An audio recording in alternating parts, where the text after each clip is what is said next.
웨스트민스터 신앙 고백서 대요리문답 39문 되겠습니다. 시작. 중보자가 사람이어야 하는 것은 왜 그런가? 답입니다. 중보자가 사람이어야 하는 것은 그분이 우리의 성품을 향상시키시며 율법에 순종하심을 보이시며 고난을 받으시고 우리를 위하여 중재하시며 우리의 연약함을 동정하시고자 함이었다. 그리하여 우리가 양자가 되고 위로를 받아 은혜의 보좌로 나아갈 수 있게 하고자 함이었다.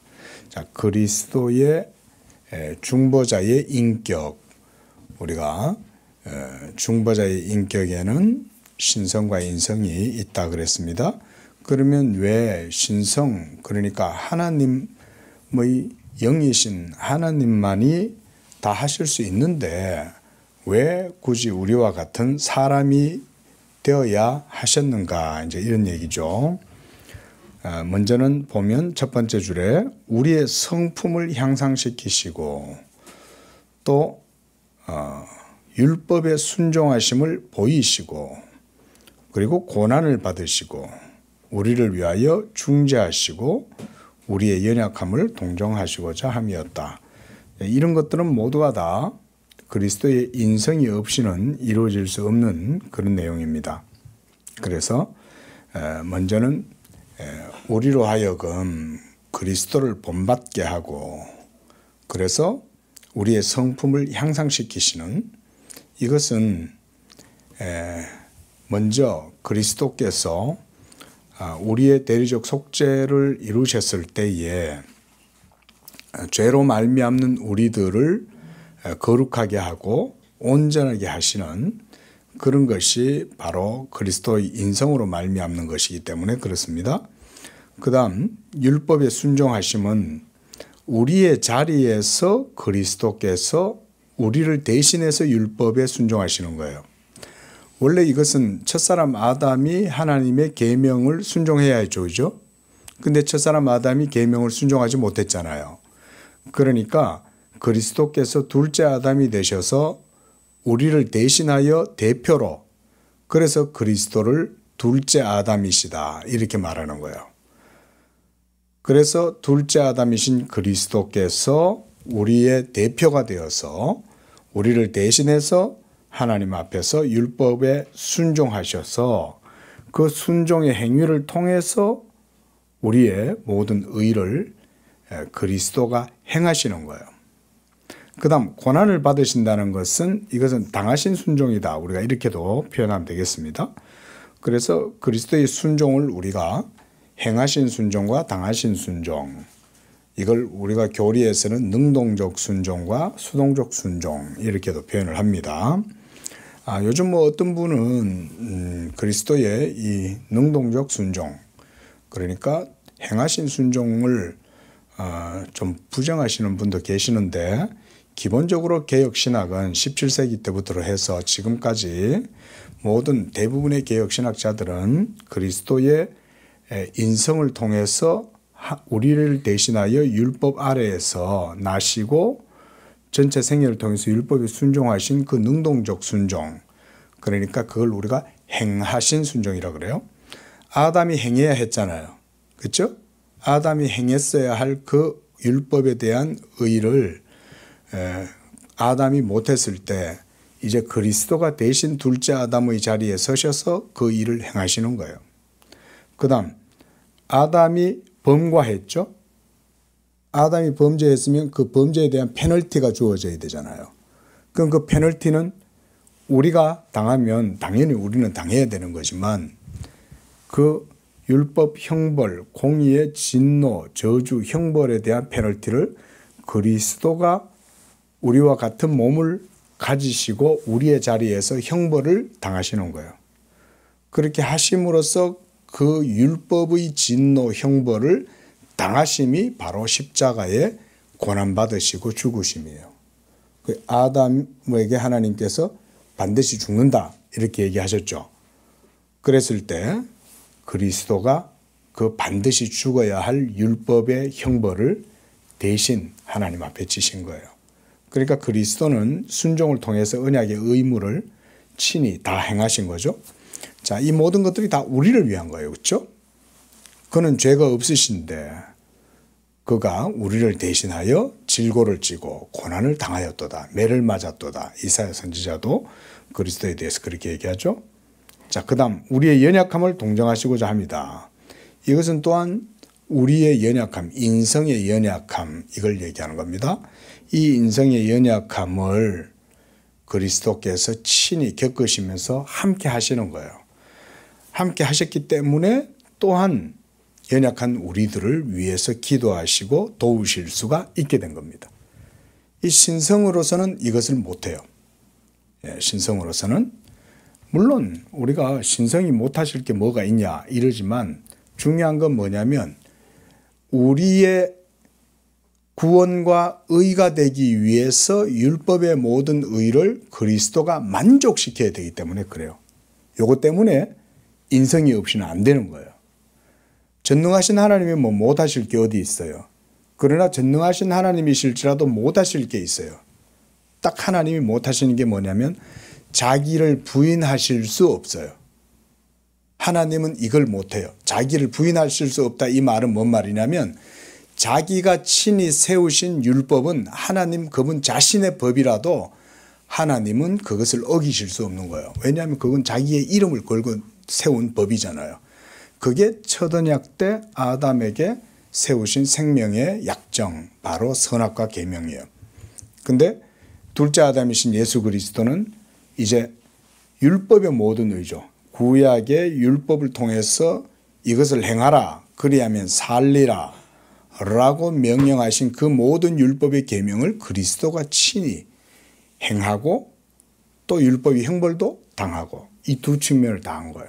그래서 우리가 능동적 순종과 수동적 순종은 우리의 구원을 위한 필수적인 이제 그런 재료였다. 이렇게 이해를 하는 거죠. 자, 그 다음 40번입니다. 시작. 중보자가 하나님이시면서 동시에 사람으로서 한 인격을 이루시는 것은 왜 그런가? 답입니다. 하나님과 사람을 화해시키는 일을 하도록 되어 있는 중보자는 하나님이시면서 또한 사람이어야 한다. 이 신인은 한 인격 안에서라야 하였고 신성과 인성의 각기 고유한 일들이 우리를 위하여 하나님이 받으신 바 되고 온전하신 인격자의 일로서 우리의 의지하는 바가 되어야 하기 때문이다. 제일 마지막 줄에 우리의 의지하는 바가 이랬는데 이것은 말 그대로 우리의 믿음의 주가 되셔야 했다 이 말입니다. 그러니까 우리가 예수를 믿는다는 말은 예수를 의지한다는 말과 같은 거죠. 그게 이제 예수를 믿는 거죠. 그러면 예수를 의지하면 예수님은 우리에 대해서는 이제 어떤 그분의 인격과 그분의 사역은 어떤 가치가 있느냐. 먼저 첫 번째 줄에서는 화해시킨다. 그러니까 공의의 하나님과 죄인인 우리를 화해시키는 거예요. 우리가 공의의 하나님, 거룩한 하나님을 죄인이 만날 수 없죠. 그러면 우리는 소멸하시는 불이신 하나님께 진노와 저주와 형벌을 당할 수밖에 없는 거죠. 그런데 그 사이에서 그리스도가 화해를 이루셨다는 거예요. 그렇기 때문에 그리스도는 신성과 인성을 모두 가지신 중보자의 인격이어야 된다. 그게 바로 중보자라는 거예요. 그래서 이 신인이라 해놨습니다. 하나님이시요 참 사람이신 그 한 인격 안에서라야 이것이 되고 이 얘기죠. 또 신성과 인성의 각기 고유한 일들. 그러니까 신성도 있어야 돼요. 그래서 여러분 이제 기대하십시오. 이제 요번에 헤르만 바빙크의 하나님의 큰일 그 강독이 끝나면 이제 어거스틴 이제 우리가 성 아우구스티누스라고 그러는데 이 어거스틴의 이제 삼위일체론을 봅니다. 어거스틴의 삼위일체론을 제가 이제 요즘 다시 보고 있어요. 제가 신대원 때 이제 봤던 책인데 어거스틴의 그 삼위일체 가운데 그리스도의 인격에 대해서도 얘기합니다. 그러니까 신성과 인성에 대해서. 근데 어거스틴이 그걸 논증할 때 어떻게 하냐면 성경 전체의 내용을 가지고 계속 설명을 해요. 자, 여러분 성경을 보시면 예수님은 영원한 하나님의 아들이시면서 또한 사람의 아들이시죠. 그렇죠? 이 두 측면이 똑같이 있어요. 그렇죠? 그러니까 어떤 때는 예수님이 물로 포도주를 만드시는 이런 것은 신성의 능력이죠. 그렇죠?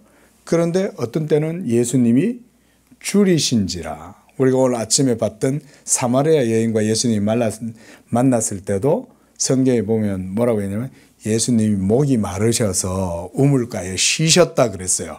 자, 이런 거는 어느 측면이에요? 인성의 측면이죠. 그죠? 근데 그 내용만 있는 게 아니라 성경 전체가 그리스도를 구약에도 마찬가지입니다.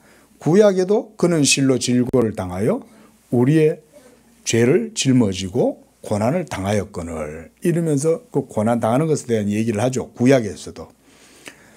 신약에서도 마찬가지죠. 신약에서도 예수님의 신성과 인성을 항상 같이 얘기합니다. 풍랑을 향하여 잠잠하라.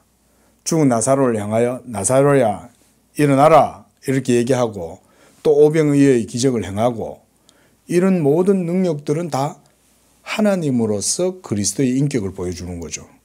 그러나 동시에 배에 고물에 피곤하셔서 주무셨다. 목말라서 여인에게 물을 좀 달라고 하셨다. 이런 것들은 모두가 다 또한 인성을 얘기하는 거죠. 그죠? 성경은 전체가 이 두 가지를 다 얘기해요. 그리스도에 대해서. 신성의 측면, 인성의 측면 같이 얘기해요. 그래서 우리 정통 개혁 신앙은 그렇게 고백을 하는 거예요.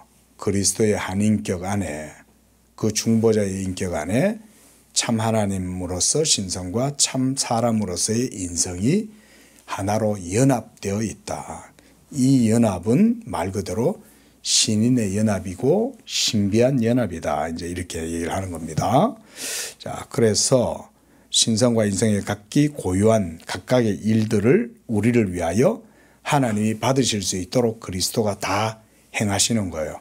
자, 그래서 십자가에서 죽으실 때 그러니까 십자가에 달리신 예수님은 신성도 있고 인성도 있으시죠. 그죠? 그래서 하나님이 십자가에 못 박히신 거예요. 그렇게 보셔도 돼요. 그 다음 하나님이 십자가에 못 박히셨지만 또한 인성으로 고난을 당하시는 거예요. 그러니까 이거 이해하기 어렵죠. 어떻게 보면. 그렇죠? 그리고 마리아의 태중에 있는 아이를 보고 네 태중에 있는 아이는 거룩한 하나님의 아들이다 라고 얘기도 하잖아요. 근데 그 아들이 아기의 몸으로 마리아의 태중에 있다 이 말인 거죠. 그러니까 이런 두 가지 측면들이 다 있는데 중요한 건 바로 인성을 취하신 이유가 신성으로서는 하나님의 모든 그 의를 이루실 수 없기 때문에 그런 거예요. 하나님께서 아담에게 세우신 그 언약의 율법을 완전하게 성취하시려면 우리와 동일한 대표자가 우리를 대신하여 모든 의를 다 행해야 될 뿐 아니라 또한 그는 우리의 대표가 될 수 있어야 돼요.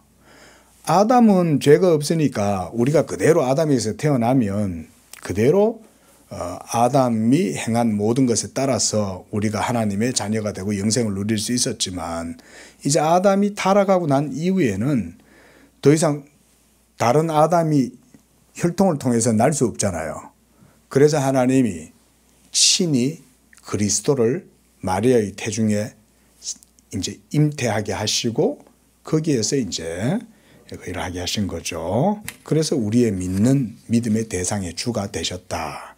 이런 얘기를 하고 있습니다.